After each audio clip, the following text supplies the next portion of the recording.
ॐ स्थापकाय च धर्मस्य सर्वधर्मस्वरूपिणे अवतारवरिष्ठाय रामकृष्णाय ते नमः.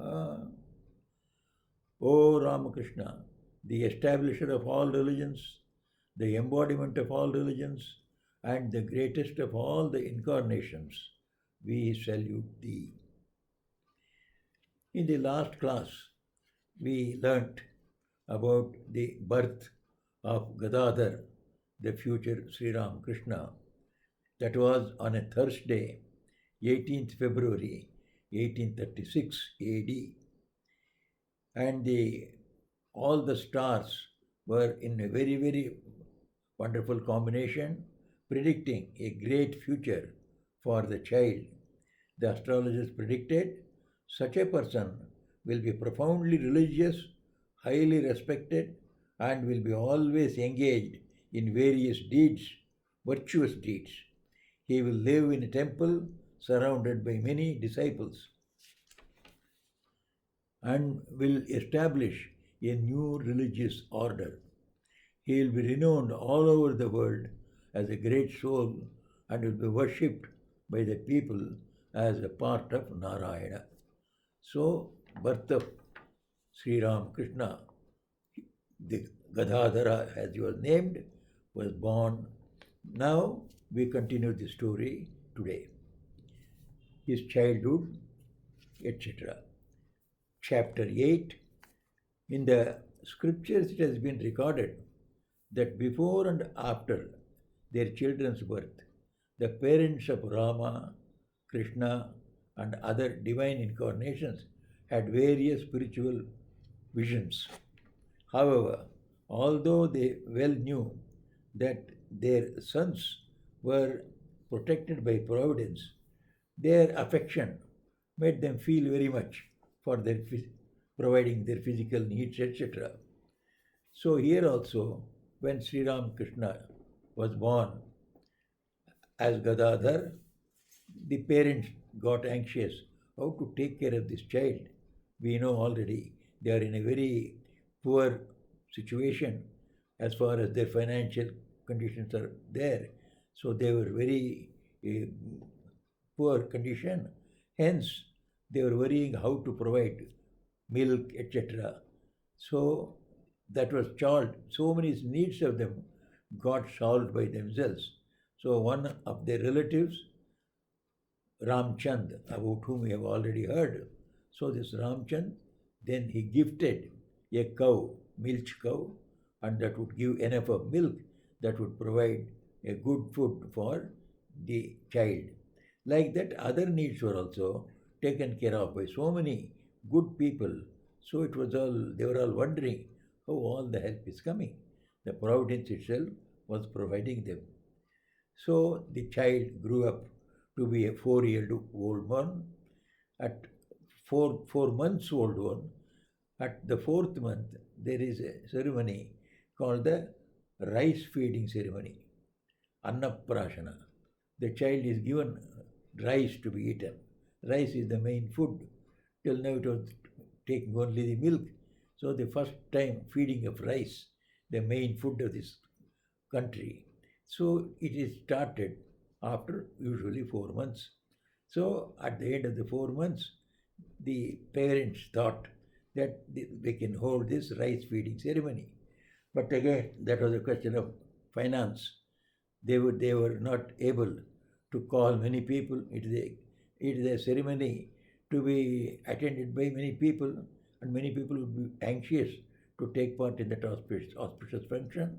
Especially, it is Gadadhar's rice feeding ceremony. So they were in a fix whom to invite, whom not to invite. Inviting more people means spending more money, of which they were not capable of. Therefore, they first thought we shall invite a few people only, selected people, and go through the ceremony and the formality. But it could not be like that. The village chief, Dharmadas Laha, he himself was anxious that many people should attend it, and if necessary, he would himself help financially. So he could not tell it directly. So he told this different Brahmins around Khudiram. He asked them, you all insist that you should all attend that function and he should arrange for it. So all of them insisted that Khudiram should invite all of them. So it became a big number. So it involved a lot of expenses.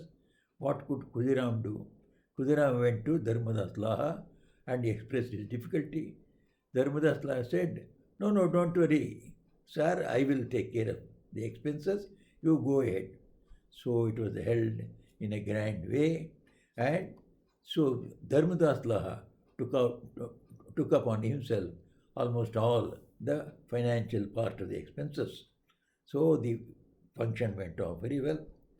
Then the several incidents in the divine life of the child started taking place. One morning, when Gadadhar was 7 or 8 months old, he fell asleep while Chandra was breastfeeding him.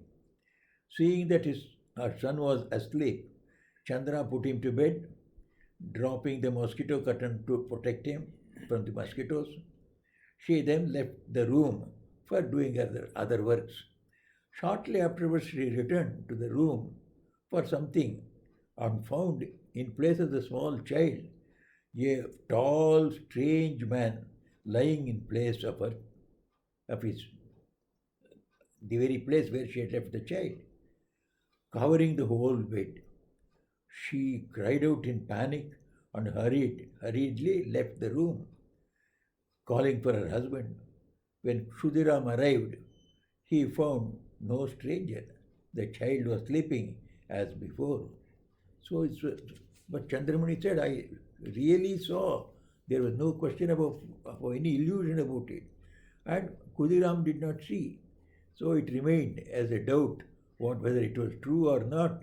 But such things happen so many times also in future. It is difficult to say that whether it is illusion, whether it is something divine, the human mind many times can't understand. So that was one great incident that happened at the 8th month of the child. Then another child, she was a baby child, female child named as Sarva Mangala. She was born after another 2 years, that means 1838 or 1839. And this is the last child they had. So the children grew. As the child grew, Kshudiram observed with great joy the manifestation of Gadadhar's extraordinary memory and talents. Though he was a child of 2 years or 2.5 years, names of the ancestors of the whole family. So they were all, when it was told to him, he could remember by hearing it once. Even after days he would repeat, these are all the names of the ancestors you have told me. So father was astounded about his tremendous memory.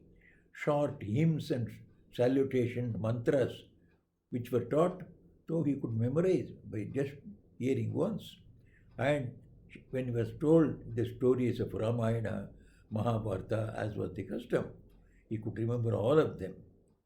So one thing in which he expressed his displeasure or apathy was the mathematics.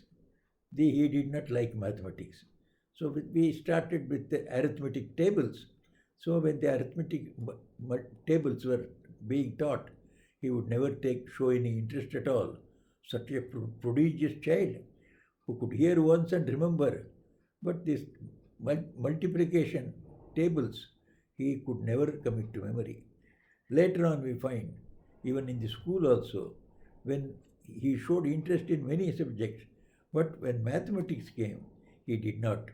So they said, especially, he did not like the division and subtraction. You see, the addition, subtraction, multiplication, and division. These are all the four that are taught. He somehow liked addition, somehow liked multiplication, but never division or subtraction. Fantastic.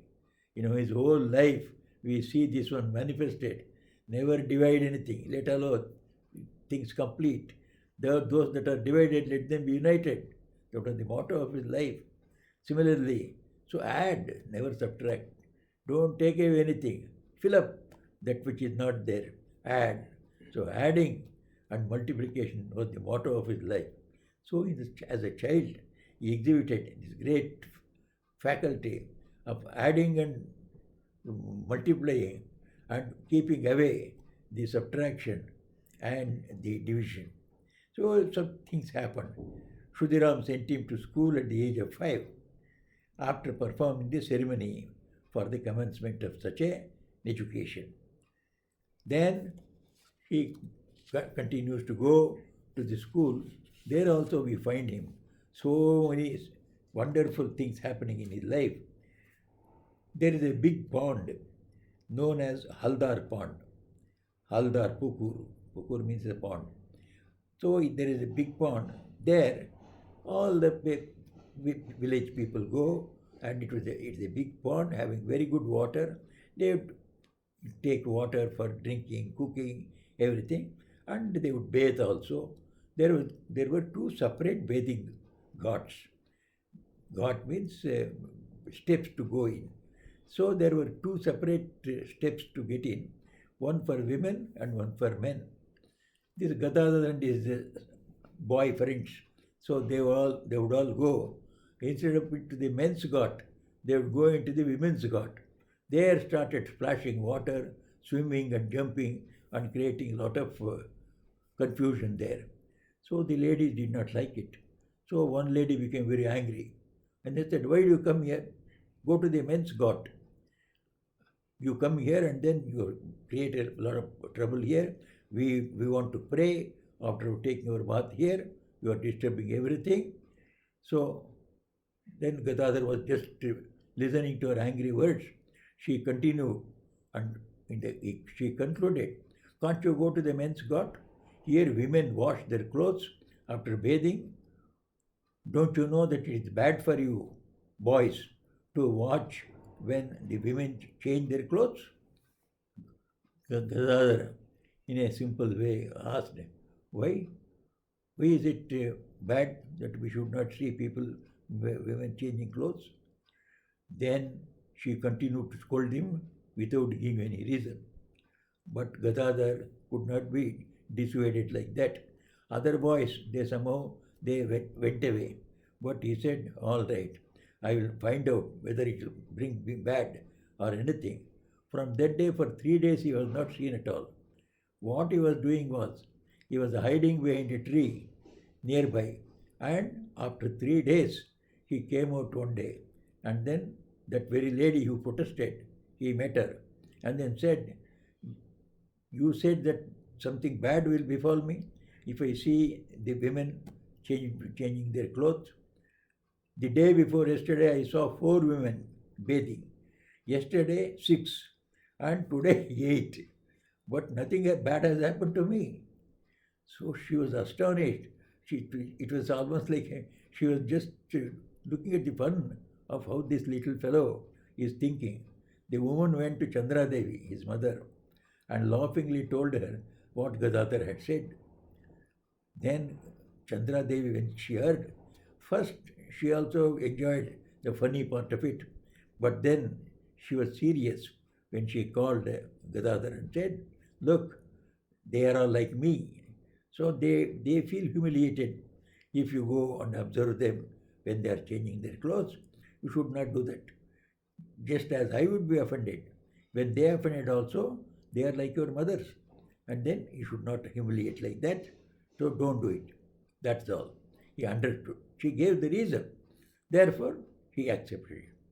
This trait of going to the root of anything was there in Gadadhar's life and even in the religion, where he became the greatest of the incarnations. It is one of the factors is he reasoned everything in religion. If God is there, somebody must have seen, and some path must be there. There must be a method to realize God. So if no method is there, if people who have seen it are not there to testify have seen, direct perception, then how can you believe God? How can you believe Atman? So this was how we went to the root of everything. If somebody did not believe in God, it is not because he does not he has something against God. But how can he believe unless he given some evidence that God is there? He must be convinced that God is there. So that was his proposition. Everybody will take religion if once they know it is as big a truth as any of the scientific truths around us. As this earth is around us, it is true. We never deny earth. We never deny sun. We never deny their seasons. We see, we experience. So this is how, from that very beginning, he would accept everything with experimentation, with the reasons, and finding out the reasons for anything. So this was a great factor in his life. Then the further progress he was making in his life, within a short period, he was able to read and write, but his aversion for arithmetic remained. Day by day, his ability to imitate others, mimicry, became very pronounced. Gadadhar would visit the village sculptors who made several images of deities, different deities, gods and goddesses. He would observe them and try to do himself and became a very good sculptor. We see in his later life also one beautiful image of Shiva he made, which is there in the Dakshineshwar, where he practiced all his spiritual practices. That Shiva's statue image is so nice. Mathur Babu at that time was charmed by it. So we will come to it. So he became a very good sculptor. Then we observed the different painters painting different pictures of gods and goddesses, other scenes of Ramayana, Mahabharata. So he learnt by looking, by observing, and he became a very good painter. He himself drew many sketches with charcoal. So two of the sketches are there available, not exactly the original ones, a copy of that one by a great artist of Calcutta. So he became a very good artist also. So similarly, he followed the dramatic performance of Ramayana, Mahabharata by hearing once the conversation and the songs in the dramatic performances. He immediately could pick up. He would mono-act the whole drama. We see in his life when on one occasion some ladies were not allowed to go and see a very good drama for so many domestic reasons. But he said, don't worry, I have seen that drama, I will enact it for you. So mono-acting, he acted the whole drama exactly as it was being done in the theatre, and others were seeing that.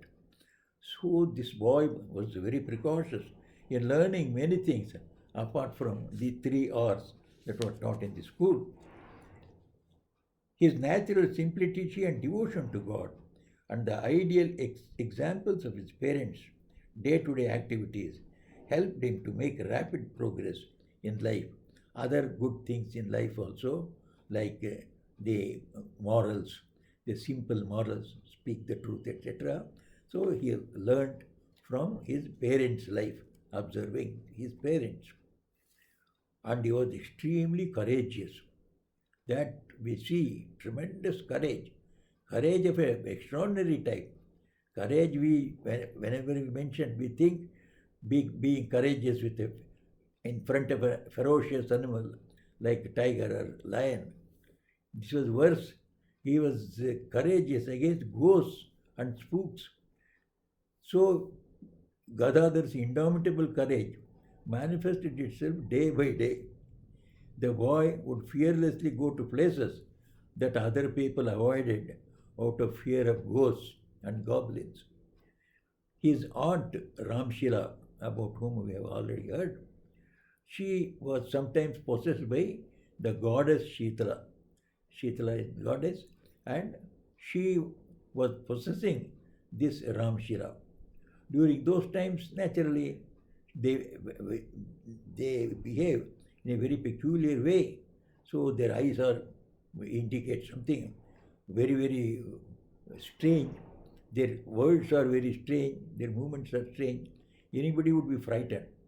But Gadadhar would go and observe all the details, how she looks, how she speaks, how she sits or moves, and then later on remark, it would be good if that god Shitala comes upon me, possesses me. So this was his courage. So we come once while roaming through a field, Gadadhar saw a beautiful black cloud, heavy with rain, against the background of few flock of few cranes. Rhythmically spreading their white wings, they were flying. At the background was the black cloud. These were the white cranes. It was a captivating sight for any artist. And he was so captivated by this sight that he completely lost awareness of his body and the objects of the world and fell unconscious on a ridge in the field. His friends were frightened and helpless when they found him in that condition. They informed the parents, they came and took him home. So they all thought that it may be a fit or it may be some ghost that had affected him. So they were all anxious about it. But Gadadhar's health was very good. He told them, nothing of that sort happened. I was quite all right, experiencing joy. During the autumn worship of Durga in 1843, Gadadhar was 7.5 years. We have already mentioned Kshudiram's successful nephew, Ramchand Bandyopadhyay. Although Ramchand spent most of his time in Midnapur, a town where he was practicing Hindu law, and law he was practicing, his parental home was in the village of Salampur, where his family lived. He used to spend a lot of money for celebration of Durga Puja, and almost 8 days would be a festive occasion for the whole village. All would take part in that festival, would get a lot of prasad, the sanctified food, and it was a great joy. So he would invite his relative Khudiram. Khudiram was his uncle. So Khudiram went with his eldest son Ram Kumar to attend the Durga Puja of that year, that is 1843. He finally decided, Khudiram, to go with one escort. First he wanted to take Gadadhar with him. He said if Gadadhar is taken, the mother will be very much worried. So for 7 or 8 days, or he wanted to stay for a longer period also. So she would be worried about the child. Therefore he left Gadadhar with the mother, then he himself went with the elder son. Kshudiram, as soon as he went, the Durga Puja takes place about 5 days, and on the third day itself, he had an attack of dysentery. Then it became worse day by day. On the third day, it was serious. Fourth day, it became very serious. Fifth day, he was almost succumbing to the disease. So, in the afternoon of the fifth day, after the Durga image was ceremoniously immersed, Durga image is made out of clay, and then after the puja is done, it is immersed. So that ceremony, after that was done, Ramchand, the person who owned the house, who had invited him, rushed to his uncle to find that his last moment had arrived. He was informed that Kshudiram had been unconscious for some time. Tearfully, Ramchand addressed him, Uncle, you always repeated the name of Raghuvir. Why don't you do it now? Upon hearing the name of Raghuvir, Kshudiram suddenly regained consciousness. Slowly he asked, in a quivering voice, Is it Ramchand? Have you come back after immersing the image? Please help me to sit up. That means he was waiting for the image to be immersed before giving up his life. So he asked, has the image been immersed? When he heard it has been done, so then he got ready to leave this world. So make me sit up. So he was made to sit up. Then Ramchand, Hemangini, his sister, and Ram Kumar, all of them made the Khudiram sit up on the bed and held him carefully. Khudiram immediately chanted thrice loudly the name of Raghuveer, Raghuveer, Raghuveer, Raghuveer, then passed away. So, thus the end of Khudiram took place in his relative's house away from Gadadhar. Gadadhar and his mother Chandramani, they were there in the village. Here Khudiram passed away. This was how the drama was unfolding. Then Gadadhar's boyhood we shall see. Khudiram's death brought a great change to his family.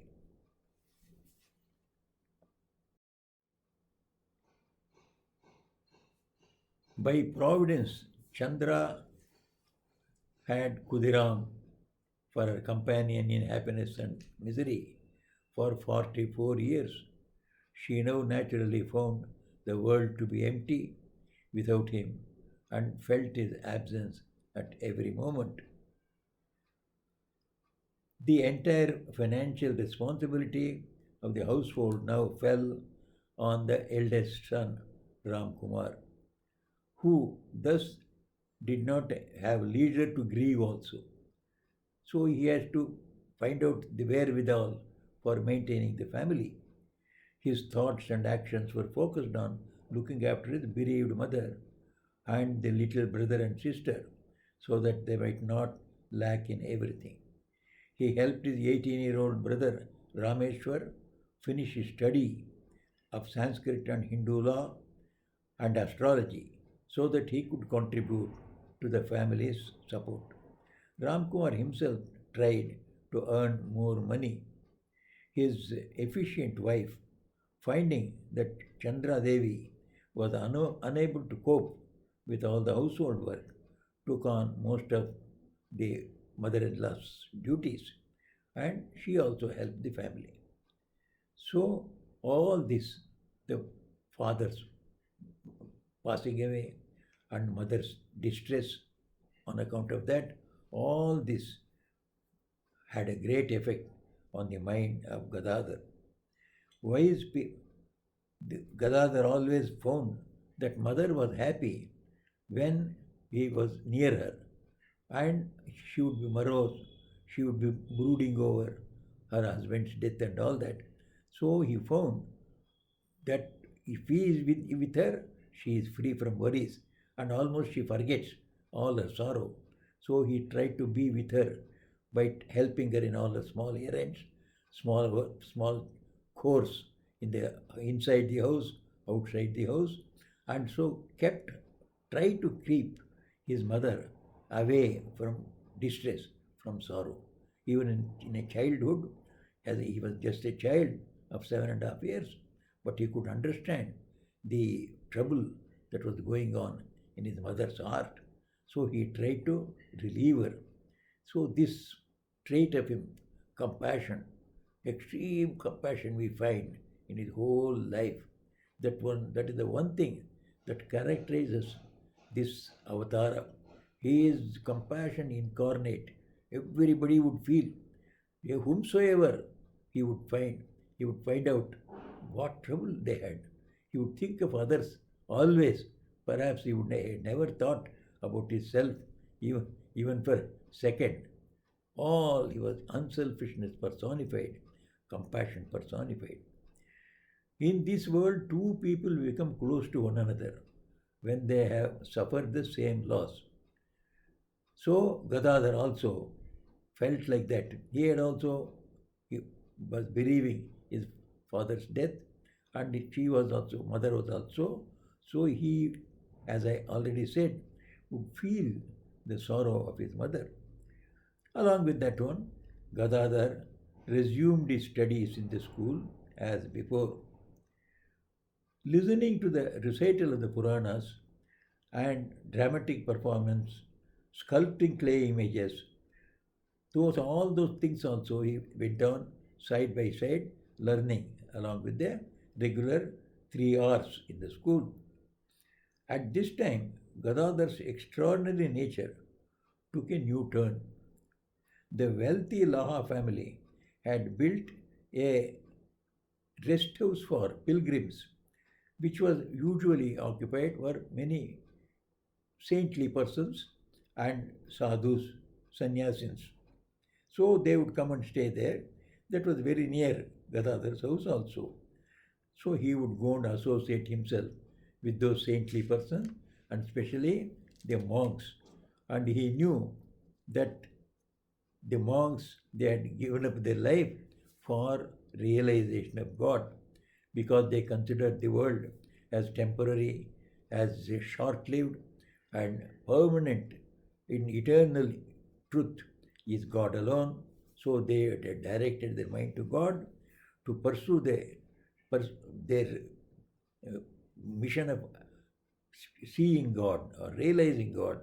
They had given up the world and had become monks. So he started loving them. So number of them used to come and stay in that guest house. Then he went and introduced himself.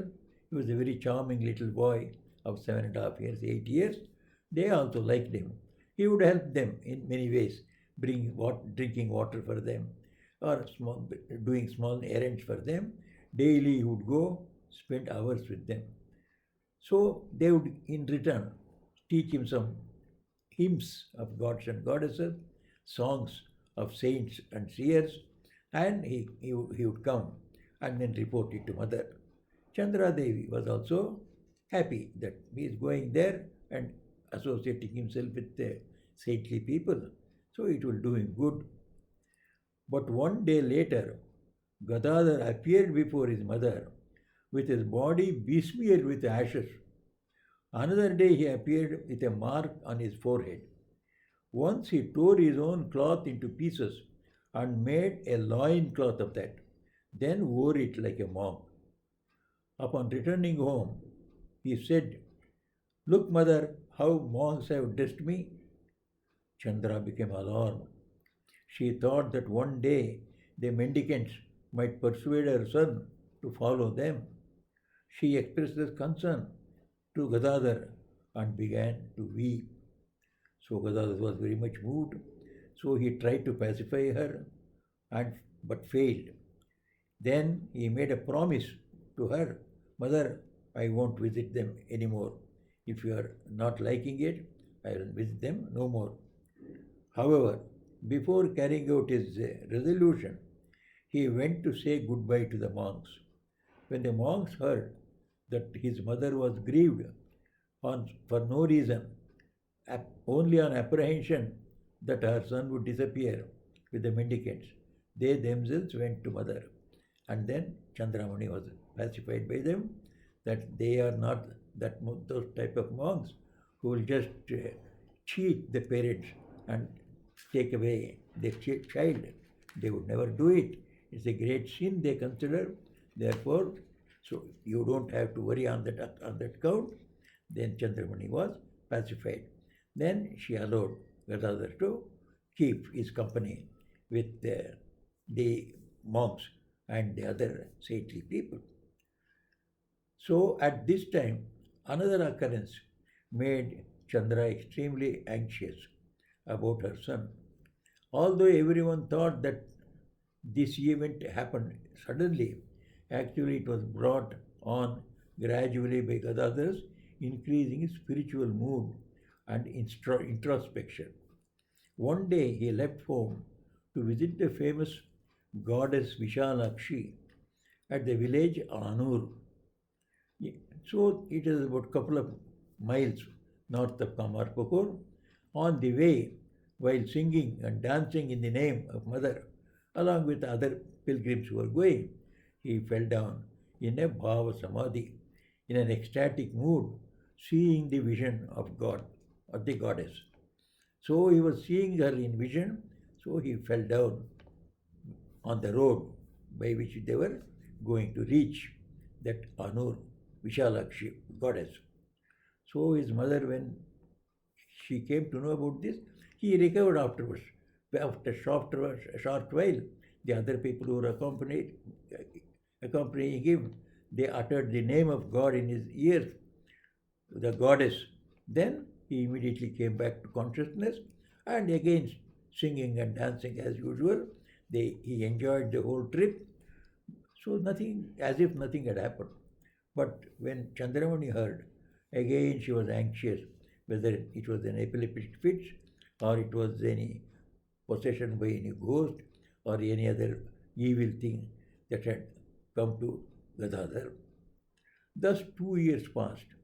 Gradually, Gadadhar almost forgot the loss of his father, and as he adjusted to the ups and downs of daily life.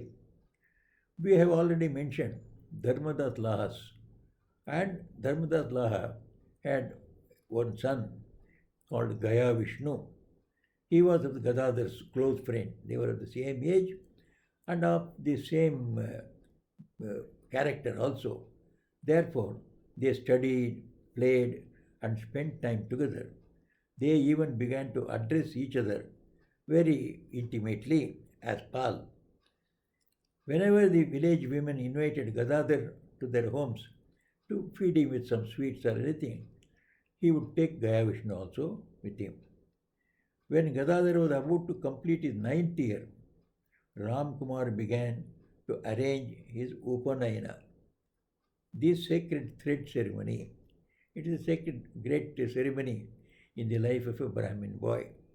So a Brahmin boy has to do so many rituals for which the sacred thread must be invested. So there is a ceremony for that. So it is called Upanayana, giving a second eye, the eye of knowledge.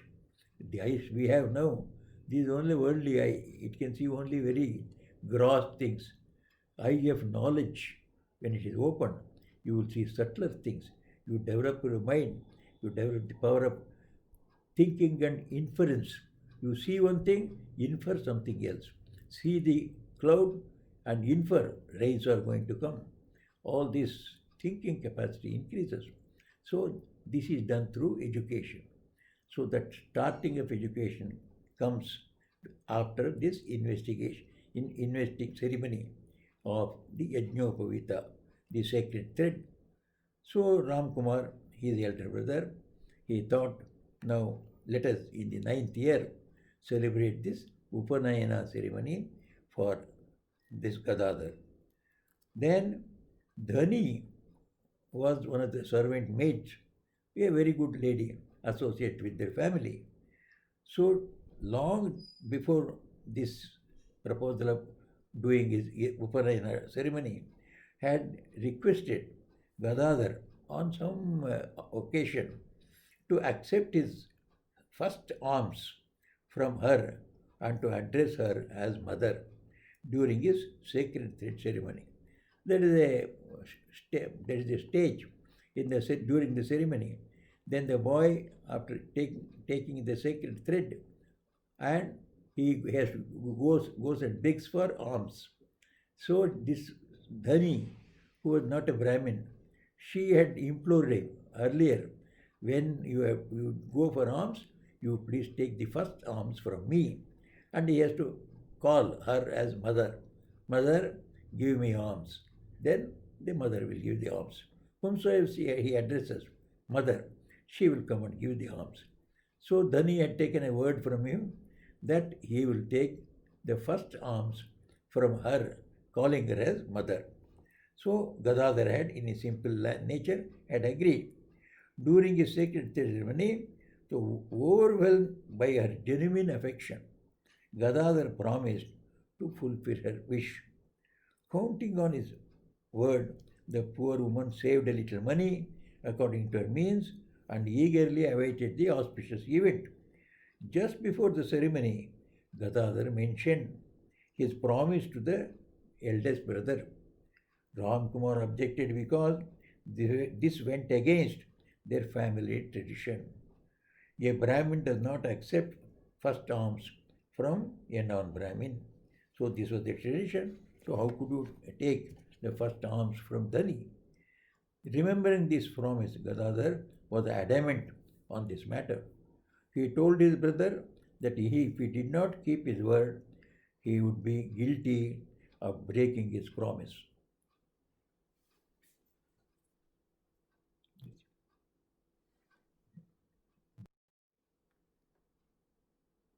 So, as the time for the second thread ceremony drew closer, all the arrangements were made. But the ceremony was in danger of being cancelled because of Gadadhar's unyielding stand. When the news reached Dharmadas Laha, the head of the village, he came forward to solve the dispute. He told Ramkumar that although there was no such precedent in their family of receiving the alms from a non-Brahmin by a Brahmin boy, it was there in other families. There were precedents in other Brahmin families. Therefore, you need not be so much afraid. You can just allow Gadadhar to take the alms from this non-Brahmin lady. So he was a very respectable man, and it was accepted by all the other people also. Thus, he reasoned it would not bring any criticism upon them. Moreover, it would give Gadadhar peace and satisfaction. That was the main thing. This young boy of 9 years so would be perturbed if that ceremony did not take place in a very, very orderly way. But that has to be done only when his demand for following his truthfulness is conceded. So that was why they thought about the peace and joy of this young boy. Therefore, they all agreed. Listening to the advice of their father's old friend, the Dharmadas Laha was his friend of their father, of Gadadhar's father, and father respected him. So that was another reason they all accepted Dharmadas Laha's decision. Listening to the advice of him, Ram Kumar and others did not raise any further objections. Following the Brahminical tradition, Gadadhar was invested with a sacred thread and he joyfully began to practice spiritual disciplines and perform worship like a Brahmin. Dhani considered her life, she who gave him the first alms. Dhani considered life blessed because she had become Gadadhar's grandmother, the Gadadhar's godmother. Soon after this event, Gadadhar reached his 10th year. So, this was a very important incident that shows his tenacity to hold on to truthfulness.